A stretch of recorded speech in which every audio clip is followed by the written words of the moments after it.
Anybody who's watched this show at all knows I'm a huge Frank Zappa fan. And anybody who's even remotely familiar with Frank Zappa knows that he had a extremely long career. And, well, in a career that produced 60 albums in under 30 years, because, I mean, the man was only active between the years 1966 and 93 when he died, and that's not even friggin' 30 years, and yet there are 60 albums over the course of that.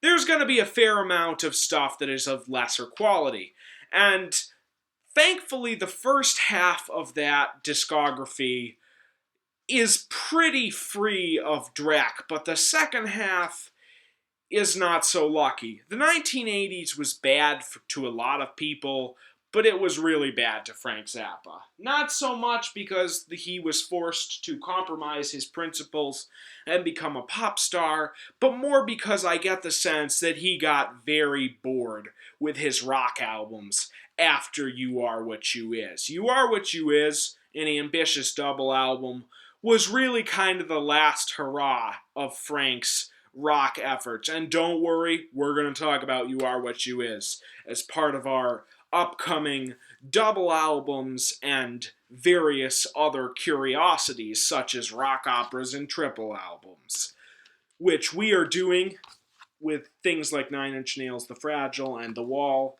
which is only being interrupted because there are a few Frank Zappa albums I want to talk about, and I have to finish up the Genesis discography review as a whole before I get to the horrible Calling All Stations album. But today, we're going to talk about the first album in a series that many feel are some of the worst Frank Zappa albums. Albums to stand up there with things like Chunga's Revenge from 1970 and Sleep Dirt from 1979. Things that are often considered throwaway albums. For the record, I love both Chunga's Revenge and Sleep Dirt. Sleep Dirt, there's actually a review of I've made. If the copyright will allow it, it may actually be up on YouTube someday. But for now, we're talking about a 1982 album, the last one he was even remotely commercially relevant on, Ship Arriving Too Late to Save a Drowning Witch. Sporting one of the best album covers I think he ever had. But let's go see if what's inside this CD matches the album cover in terms of quality. No, not now. Wait until later. First track, I love this song. I mean, yeah, if you can't appreciate the really cartoonishly high, silly voices, you're not gonna like it. But then again, if you can't appreciate goofy vocals, what are you doing listening to a Frank Zappa album anyway? And hilariously stupid and weird. I have no idea lyrically what it's talking about except for some attacks on the Mormons and Donnie and Marie Osmond, who are people who are from way before my time.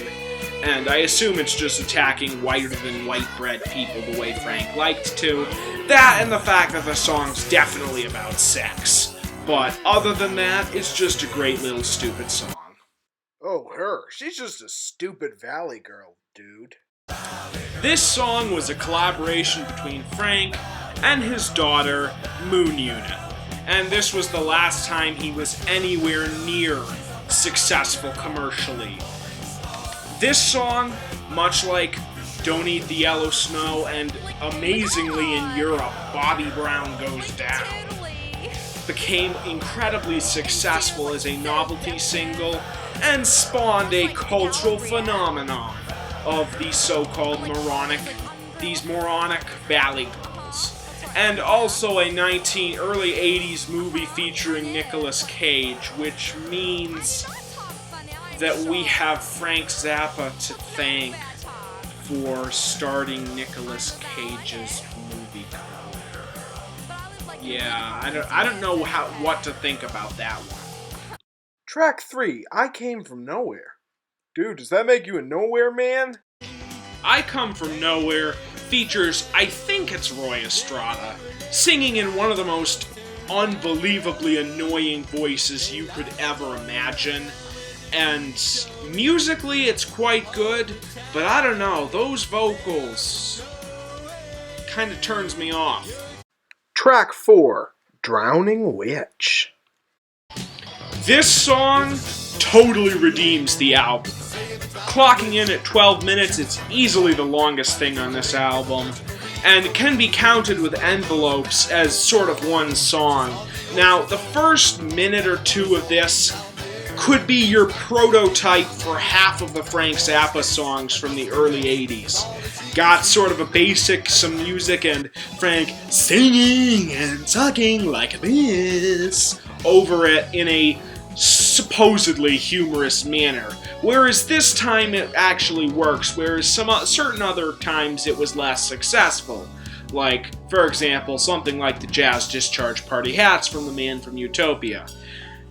But after that's over, it goes into a long musical section, and that section is absolutely amazing. Supposedly, the number of edits that it took, because this is taken completely out of a live recording, to actually make this sound good was insane.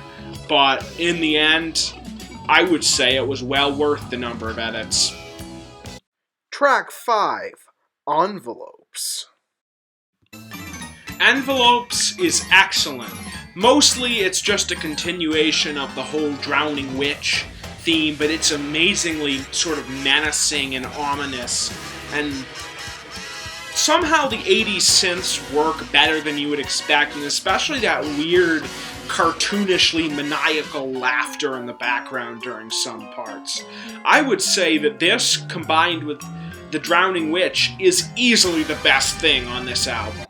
Furthermore, we caught him cheating on her with a teenage prostitute. Teenage Prostitute closes the album with another song trying to be humorous, much like I Came From Nowhere or No Not Now, and it's fairly effective. The subject matter is not humorous, it's more the way it's sung by an opera singer that is actually pretty interesting. Overall, I like the vocal parts, again, as with I Came From Nowhere, much less than I like the music. But it's still a great song, and ultimately, this album is not that bad. This is an album that gets a lot of flack from the critics, but honestly, it's not that bad. It's weak only as a follow-up to You Are What You Is. In that sense, it's very weak, because You Are What You Is a fantastic album. But as a standalone, it's very good. I mean, No Not Now is hilarious. Valley Girl goes on a little too long, but it's still not bad. I Came From Nowhere is a little annoying, but Drowning Witch and Envelopes are so good that it redeems everything else on this album. And by comparison with the other Frank Zappa albums from the early 80s after You Are What You Is, this is actually pretty good. I would be willing to say that if You Are What You Is the last great album Frank ever did, this is one of the last good ones.